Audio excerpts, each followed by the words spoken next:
If someone knocks on your door at midnight, do not answer it.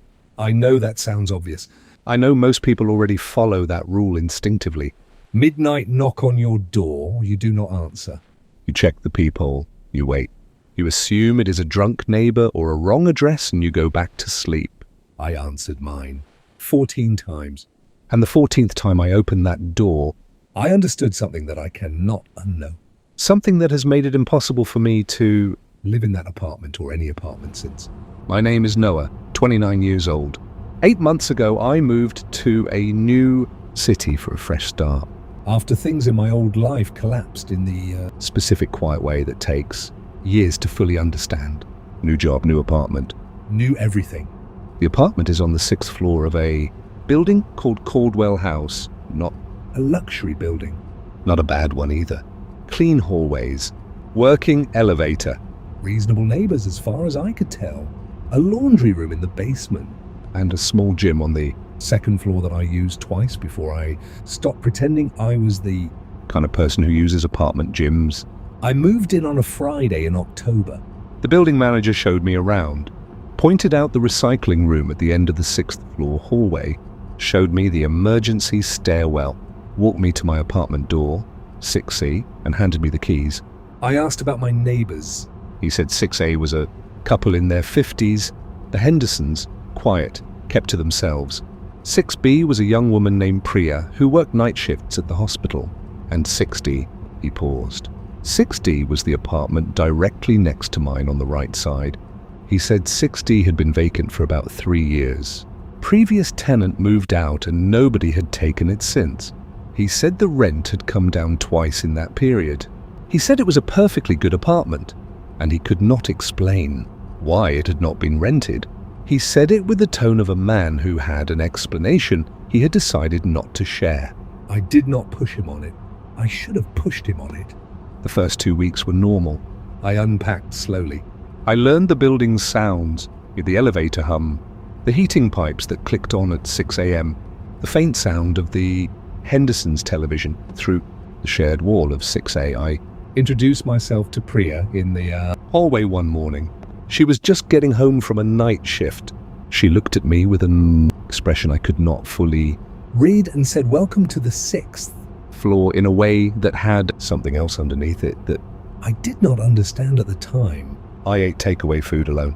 I worked from my laptop in the living room. I called my sister on Sunday evenings. I slept well. For exactly 14 days, I slept well. The first knock came on a Tuesday night. The 15th night after I moved in, I was asleep. I know the time because I checked my phone immediately. 12 a.m., not approximately midnight, exactly 12 a.m. on the digital display. 3 knocks, measured, calm, the kind of knock that is not frantic and not aggressive. The knock of someone who believes they have every right to knock on this door at this hour and is simply announcing their presence. I lay in bed for a moment. Then I got up. I went to the front door. I looked through the peephole. The hallway was empty. I opened the door anyway and looked both ways down the corridor. Empty in both directions. The elevator light was off. The stairwell door at the far end was closed. No sound of footsteps. No sound of a door closing. Nothing.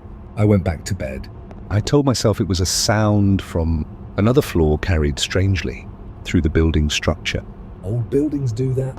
I had learned this in my previous apartment years ago. I slept. The following night at exactly 12 a.m., 3 knocks. I was awake this time.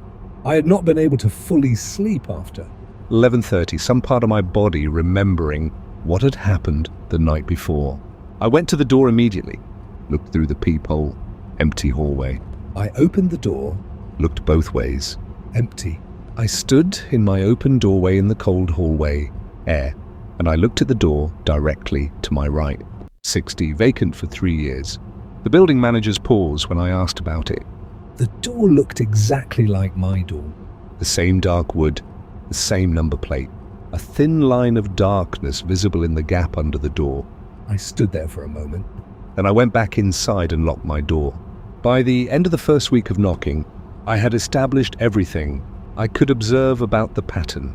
Every night, without exception, exactly 12, AM, not 11:59, not 12:01, exactly midnight, as if something was working from a precise internal clock. Always 3 knocks, the same weight and spacing every time. Calm, unhurried, patient. Always gone by the time I reached the door. I knocked on 6A on a Wednesday evening. Mrs. Henderson answered. I described the midnight knocking and asked if she had experienced anything similar or had any information about 6D. She looked at me for a moment with that same expression Priya had used on my first morning, something being held back behind the eyes. She said, "How long have you been here now?" I said, "Just over 3 weeks." She said, "The knocking started on the 15th night?" I said, "Yes." "How did you know?" She said, "It always starts on the 15th night." She said it starts on the 15th night for everyone who moves into 6C. I asked what she meant. She said, "Jan, you were the 4th person to live in 6C in 3 years. The knocking starts for all of them on the 15th night." I asked what happened to the previous tenants. She looked at me with those held-back eyes. She said, "They all left before the end of the month." She asked, "Have you opened the door yet?" I said, "Every time." "The hallway is always empty." She said, "No." "Have you opened 6D?" I said, "Of course not." "It is not my apartment." She nodded slowly. She said, "Don't." She closed her door. I did not sleep that night at all. I lay in my bed, and at exactly midnight the 3 knocks came and I did not move. I stared at my ceiling and I listened. And for the first time, after the knocks, instead of silence, I heard something else. From directly on the other side of the wall between 6C and 6D, movement, not footsteps, not furniture, something slower, something that had weight and was shifting, that weight against the shared wall between our 2 apartments, as if whatever had knocked was now leaning against the wall, listening for me, the way I was listening for it. I lay completely still with my eyes open until the sound stopped. 40 minutes after midnight, it simply was not there anymore. No sound of departure, no footsteps, no door, just present and then not present. I got up at 5 a.m. I dressed. I went to the building manager's office when it opened at 9 a.m. I asked about 6D. I asked for the full history of the apartment. He was uncomfortable in a way that was immediately obvious even to someone who had only met him once. He said, 6D has been vacant since November 3 years ago. I asked why. He said, the previous tenant requested to be moved to another floor. He said there were noise complaints. He said there was a disturbance. I asked what kind of disturbance. He said the tenant reported that someone was knocking on his door every night at midnight. He said that when he investigated, the knocking was coming from inside 6D. He said he could hear movement inside the vacant apartment. I said, and what did you find when you investigated? The building manager looked at his desk.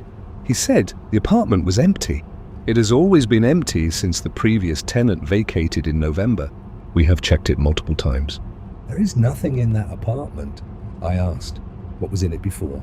Who lived there before November, 3 years ago? He was quiet for a long time.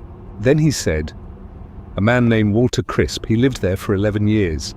He said Mr. Crisp passed away in the apartment. He was found by building staff after neighbors reported they had not seen him for several days. He said the report suggested he had been deceased for approximately 2 weeks before he was found. He said, I am sorry. I probably should have disclosed this earlier. I said, what did Mr. Crisp do? What was his routine? The building manager looked at me as if he did not understand the question. I said, what kind of person was he? Was he social? Did he know his neighbors? The building manager said, from what I understand, he was quite sociable actually. He knew everyone on the 6th floor. He had a habit of... He stopped. I said, it of what? He said his neighbors mentioned that he had a habit of knocking on their doors in the evenings. He liked to check in on people, make sure everyone was all right. I said, what time did he usually knock? The building manager's expression told me he already knew what I was going to say next. I said, was it midnight? He did not answer. I went back upstairs. That night, I did not try to sleep. I sat in the chair facing my front door from 11 p.m. At exactly midnight, the 3 knocks came. I stood up and walked to the door, and instead of looking through the peephole, I pressed my ear against the wood, and I heard it. Breathing. From directly outside my door, slow, Regular. The breathing of someone who is completely calm. Someone who has been doing this for a long time and intends to continue doing it for a long time more. I said, Walter. The breathing stopped. Complete silence for 5 seconds. Then the 3 knocks came again, from directly in front of my face with only the door between us. My phone was in my hand. I called Priya. She answered on the second ring, despite it being midnight, and I told her what was happening and what the building manager had told me. She was silent for a long time. Then she said, Noah, last month the tenant in 6C before you. Do you know why they left?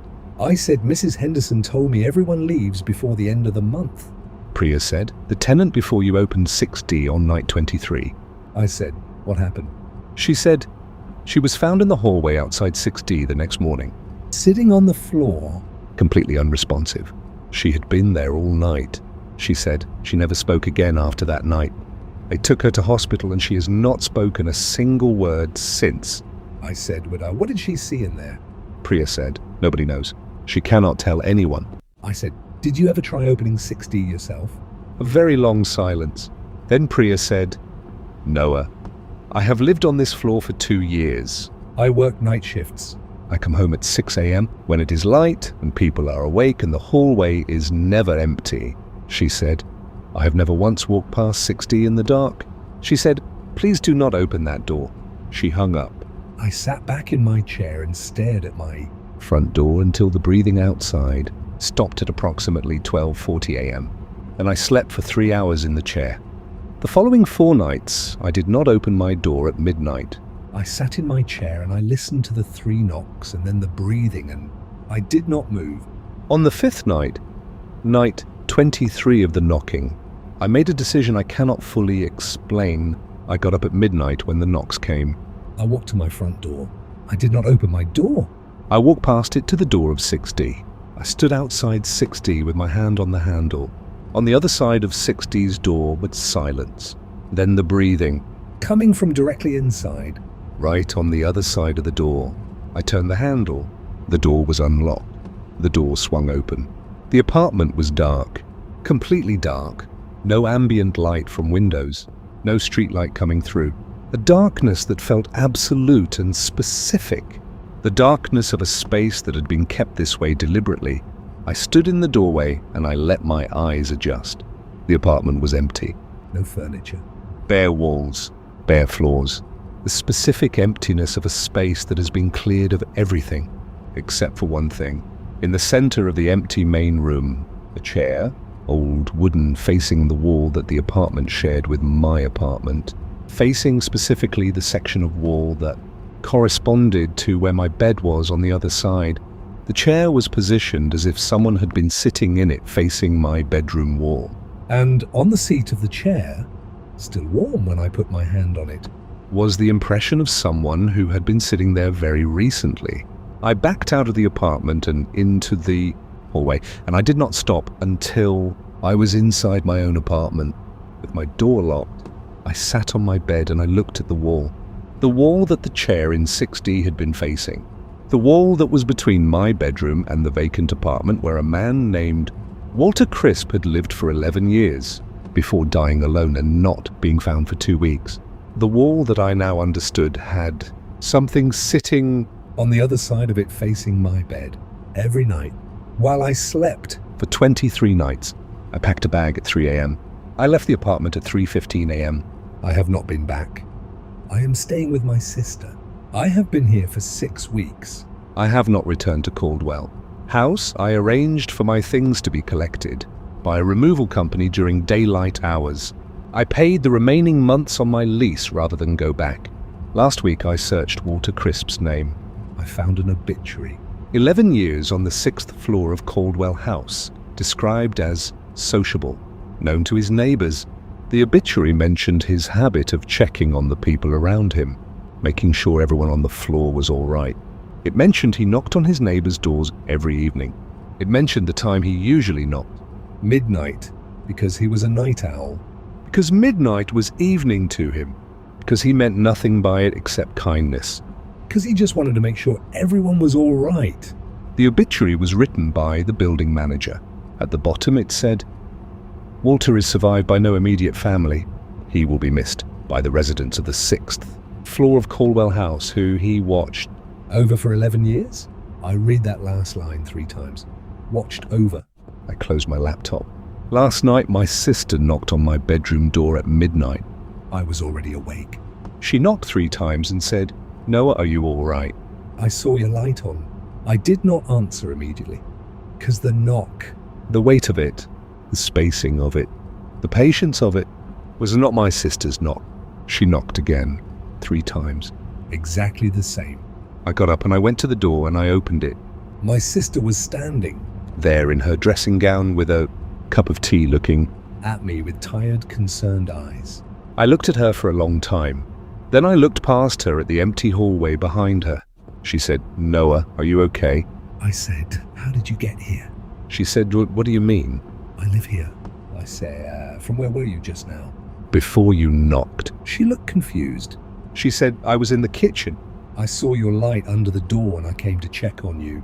"Noah, what is wrong?" I looked at her. I looked at the hallway behind her.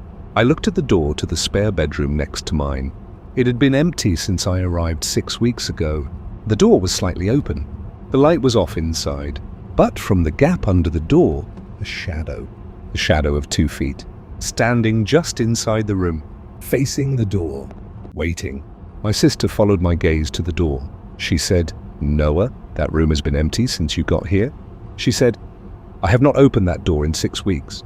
We stood in the hallway and looked at the thin line of shadow visible under the door of the empty room. And then from inside that room, 3 knocks on the inside of the door. Patient, calm, unhurried. The knock of someone who has been doing this for a very long time and intends to follow me for the rest of mine.